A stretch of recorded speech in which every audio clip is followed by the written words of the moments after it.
Story with Binaca.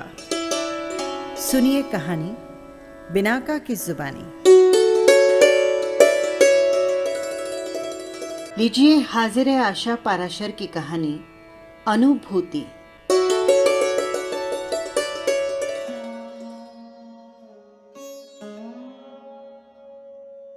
सोच ले चंपा एक बार और। 3 नंबर वाली मंजरी दीदी ने उसके हाथ में चाय का प्याला थमाते हुए कहा। सोच लिया दीदी। रोज कड़क कर बोलने वाली चंपा का स्वर आज बहुत उतार पर था। हाथ में चाय का प्याला थाम दीवार का सहारा लिए बैठी वो शून्य में ताक रही थी। कल कितने बजे लाऊं? चाय खत्म हो चुकी थी। यही 11-12 बजे तक वो लोग आ जाएंगे। तुम 10 बजे उसे छोड़ जाना। वे नहीं चाहते कि तुम दोनों एक दूसरे के सामने आओ। मैं देखूं भी नहीं कि कौन लोग हैं? आश्चर्य से चंपा ने पूछा। इसी के तो इतने पैसे दे रहे हैं, तूने कभी देखे भी ना होंगे। फिर मैं हूं ना बीच में। मंजरी दीदी ने उसे आश्वस्त किया। ठीक है दीदी। ठंडी सांस ले चंपा उठी। कल आती हूं। धीरे धीरे वो सीढ़ियां उतर गई। चंपा नाम उसकी दादी ने बहुत सोच कर रखा था उसका। थी भी वो चंपा के फूल जैसी, गोरी उजली। जितनी सुंदर थी उतनी ही काम में होशियार भी थी। पिता का काम बहुत मामूली था, इसीलिए स्कूल नहीं भेजा। जिस घर की मां हर वर्ष सौर ग्रह में पंजरी खाती है, उस घर की बेटी के कंधे पर असमय ही गृहस्थी का बोझ लाद दिया जाता है। चंपा भी एक भाई को कमर में अटका दूसरे भाई को हाथ से रोटी खिलाती। 17वें वर्ष में कदम रखते ही उसके घर के काम में दक्षता देख नालायक पुत्र और विधुर पिता अपनी पटरी से उतरी गृहस्थी को सही चलाने के लिए चंपा को बहू बनाकर ले आए। चंपा का पति श्याम दिन भर अपने दोस्तों के साथ शहर की गलियां छानता और श्वशुर गली के पेड़ के नीचे उकड़ू बैठ कुछ प्रौढ़ और बुजुर्गों के साथ ताश के पत्ते फेंटता। एक दिन पत्ते फेंटते फेंटते सीने में ऐसा दर्द उठा कि उस टोली का एक सदस्य कम हो गया। अब तक तो घर के राशन पानी की व्यवस्था रेलवे के पॉइंट्समैन के पद से रिटायर्ड श्वशुर की पेंशन से होती थी। अब वो भी बंद हो गई तो चंपा को श्याम को कुछ काम करने की नसीहतें देनी पड़ी। अब तक उसका बड़ा पुत्र 3 साल का हो गया था। कह सुनकर श्याम किसी सेठ की गाड़ी का ड्राइवर बन गया। लेकिन एक दिन दोस्तों को उस गाड़ी में सैर करवाने के चक्कर में दूसरे वाहन से टकराकर टांग तोड़वा बैठा। गनीमत थी कि जान बच गई। सेठ ने पगार से गाड़ी ठीक करवाकर उसे नमस्कार कर दिया। पहले ही वो काम नहीं करता था, अब तो चलने में सहारा लेना पड़ता था। चंपा ने फिर दूसरे पुत्र को जन्म दिया। अब उसने पड़ोस में रहने वाली बेबी दी से उसकी तरह पास वाली बहुमंजिला इमारत में घर में काम करने के लिए रखवाने की प्रार्थना की। बेबी दी ने उसे 2 घरों में काम दिलवा दिया और उसके काम की सुघड़ता देख शीघ्र ही उसे 3-4 घरों में काम मिल गया। अब शाम को दोनों समय का भोजन मिलने लगा था तो उसने काम के बारे में सोचना ही बंद कर दिया। इन घरों में 3 नंबर वाली मंजरी दीदी का स्वभाव अच्छा था और वो चंपा को कभी साड़ी कभी श्याम के लिए पैंट कमीज दे देती। चाय नाश्ता भी रोज चंपा को वही देती थी। चंपा के तीसरे पुत्र के जन्म पर तो उन्होंने उसे 15 दिन की छुट्टी दी और पगार भी नहीं काटी, बल्कि बच्चे के कपड़े भी दिए। चंपा यूं तो खुश थी, पर जब वो इमारत के बच्चों को रंग बिरंगे कपड़े पहन चटर पटर अंग्रेजी बोलते देखती तो उसे अपने दोनों पुत्रों की मैली कमीज निक्कर पहने सरकारी स्कूल में भेजते हुए दुख होता था। उसकी हसरत थी कि उसके बच्चे भी ऐसे ही अंग्रेजी स्कूल में पढ़ें। दोनों बड़े पुत्रों को स्कूल छोड़कर वो अपने काम पर निकल जाती। छोटका अब साल भर से ऊपर का हो गया था। चंपा उसको भी साथ ले जाती, उसे घर के कोने में खिलौना पकड़ा काम निपटाती। 3 नंबर वाली मंजरी दीदी को वो बहुत अच्छा लगता था भी गोरा गुलगोथना चंपा जैसा। उस दिन मंजरी दीदी ने चंपा को चाय के साथ 2 टोस्ट और एक साड़ी दी। पास में कुर्सी पर बैठ गई। चंपा मेरी एक दूर के रिश्ते की बहन है। उसके विवाह को 10 वर्ष हो गए हैं, पर आंगन में खेलने वाला कोई नहीं है। मंजरी दीदी ने बात खत्म कर चंपा के चेहरे पर नजरें गड़ाती। पैसे की कोई कमी नहीं है, कमी है तो भोगने वाले की। तो दीदी उसको बोली कि शहर में बहुत से अनाथ आश्रम हैं, वहां से कोई बच्चा ले आए, किसी अनाथ का भी भला हो जाएगा। चंपा की उंगलियां दी हुई साड़ी की मजबूती नाप रही थी। यही तो। मंजरी दीदी ने माथे पर हाथ मारा। बहुत समझाया, पर कहती है कि अनाथ आश्रम के बच्चे के माता पिता का पता नहीं होता। माँ बाप के गुण बच्चे में तो आ ही जाते हैं। कुछ देर चुप्पी रही। तुझे एक सलाह दूं, पर डरती हूं तू बुरा न मान जाए। नहीं रे दीदी, तुम्हारी बात का भला मैं क्या बुरा मानूंगी। देख चंपा, भगवान ने तुझे 3 प्यारे बेटे दिए हैं, जिनकी परवरिश तुम अच्छे से नहीं कर रहे हो। उधर मेरी बहन के पास भगवान ने दिया बहुत है, पर वो किस पर खर्च करे। तू अपना छुटका मेरी बहन को दे दे। कहकर मंजरी दीदी ने झट से नजरें उसके चेहरे से हटा ली।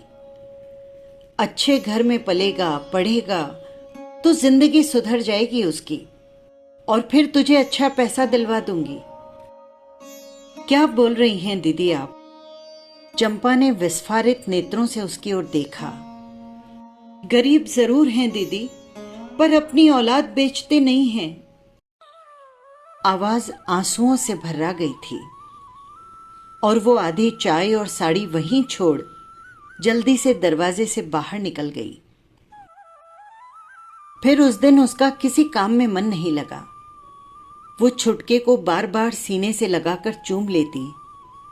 श्याम ने उसके अजीब से व्यवहार का कारण पूछा तो फट पड़ी। वो जो 3 नंबर वाली मंजरी है ना, आज तो मंजरी के साथ दीदी शब्द उड़ा दिया था। मैं उसे बहुत अच्छा समझती थी। फिर उसने श्याम को उसके प्रस्ताव के बारे में बताया। श्याम सुनता रहा, पर कोई प्रतिक्रिया न दी। रात को बच्चों के सो जाने के पश्चात उसने चंपा को पास बिठाया।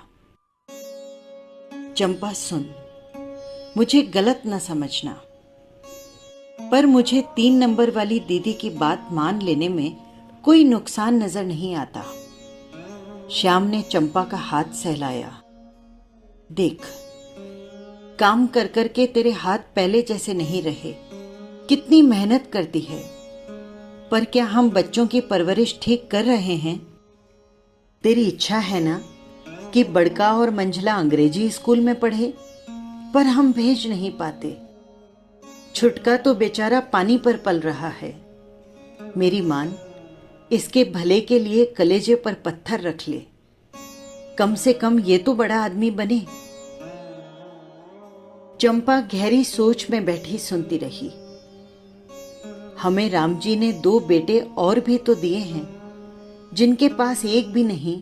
उनकी सोच। फिर हम छुटका बेच थोड़े ही रहे हैं, गारंटी ले रहे हैं। श्याम ने उठकर दरवाजा उड़का दिया, फिर बहुत धीमे स्वर में बोला, जो पैसा मिलेगा उससे मैं एक ऑटो खरीद लूंगा। हमारे भी दिन फिर जाएंगे। और अगर हमें मिलने न दिया तो लिखा पढ़ी करूंगा, और जन्म के कागज में नाम तेरा और मेरा ही रहेगा, माता पिता की जगह। बात चंपा की समझ में पूरी तरह बिठाने में श्याम सफल रहा। इसीलिए आज चंपा मंजरी दीदी से छुटके को कल सौंपने की स्वीकृति दे गई थी।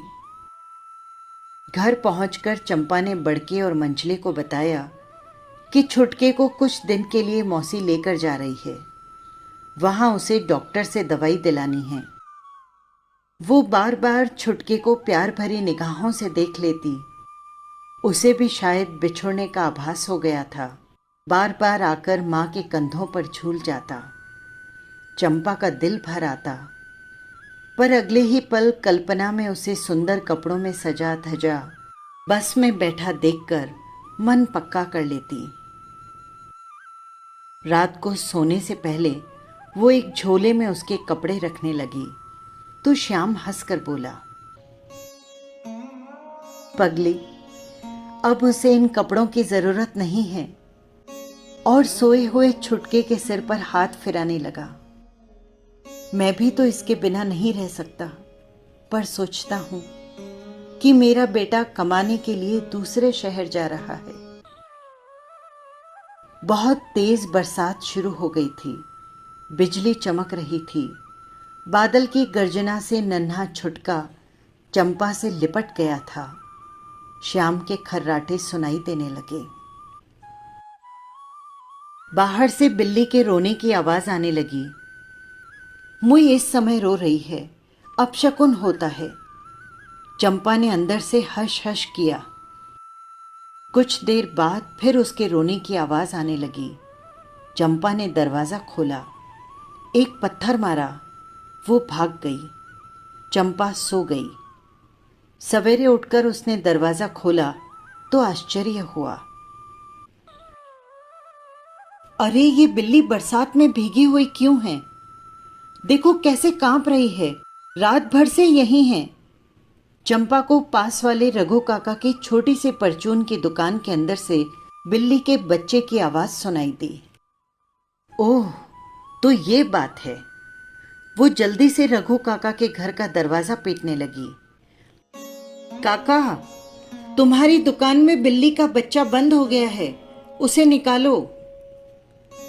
अरे, ये कब अंदर घुसा? रघु काका ने घर के बाहर वाले कमरे को दुकान बनाया था।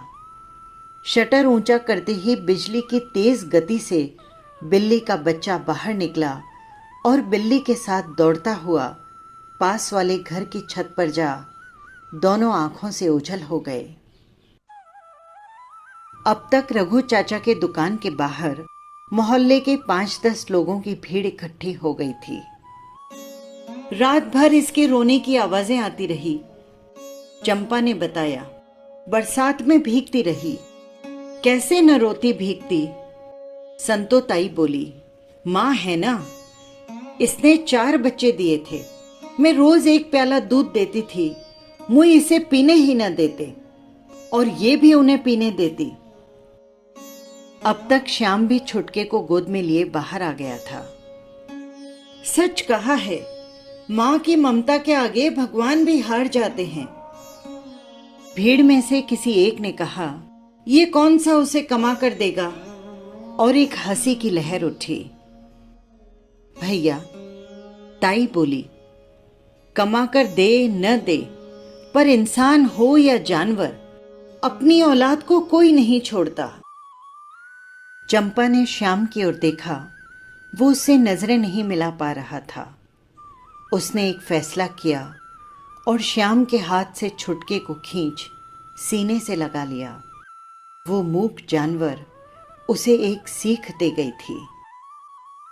कुछ देर बाद श्याम के पेट पर बैठा छुटका उछल रहा था और चंपा थैले में से उसके कपड़े वापस निकाल रही थी।